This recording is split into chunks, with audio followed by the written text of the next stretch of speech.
আমি যদি আমার ছেলেকেই ভালোবাসি, তাহলে আমি যদি ছেলের বউটাকে একটু ভালো রাখি, ছেলের বউটাকে ঝগড়াঝাটি কম করে ছেলের বউটাকে একটু ছাড় দেই, তাহলে কে ভালো থাকবে? বেসিক্যালি ছেলে। ইয়েস, এই জিনিসটা মাদের মাথায় ঢুকাইতে হবে যে আমি আমার ছেলের বউকে আমার ছেলের হ্যাপিনেসের জন্য ছাড় দিব। সত্যিকার অর্থে যদি আমি বলবো, একটা ছেলের বিয়ে দেওয়ার পর সংসারটাকে হ্যাপি করার ক্ষেত্রে 80% ক্ষেত্রে একটা শাশুড়ির ভূমিকা অনেক, মানে ছেলের মা।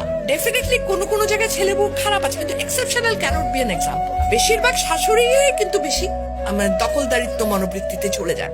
এখানটায় যদি ওনারা একটু ছাড় দিতে পারেন, ওনারা যদি একটু মনে করেন যে না, একটা যখন আমি আমার মেয়ের জামাইকে বলছি কি যে আরে আমার মেয়ের জামাই কত ভালো, আমার মেয়েকে কিছুই করতে দেয় না, সারাদিন অফিস থেকে এসেও সে মেয়েকে রান্নায় হেল্প করে।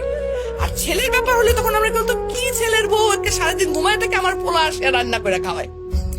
একই মানুষ কিন্তু আমরা দু রকমের মনোবৃত্তিতে যাচ্ছি, তাই না? এই জায়গা থেকে আমাদের মেয়েদের বেরিয়ে আসতে হবে। ছেলে আমরা মেয়ের জামাই আসলে পোলাও কোরমার অভাব রাখি না, আর যখন ছেলের বউ তার 1/4 তো আমরা দেই না, ছেলের বউকে বলি এত নেলস তো ভালো না, আমিও তো বলছিলাম আমি তো এত খাইতাম না।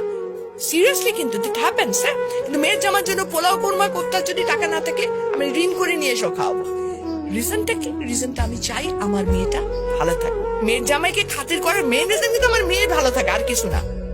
আরেকটা জিনিস আমি সরি, আমরা বড়রা যদি ছাড় দিতে পারি, আমরা বড়রা যদি একটু উদার ভাবে চলি, আমরা বড়রা যদি একটু হলেও আচ্ছা ঠিক আছে ওটা এত হিটলারি নিয়মে না যাই, আমি শাসিত হয়েছিলাম অতএব তুমিও শাসিত হবে এরকম থেকে, তাহলে কিন্তু ছেলের বউটা অটোমেটিকলি অনেকটা চেঞ্জ হয়ে যাবে।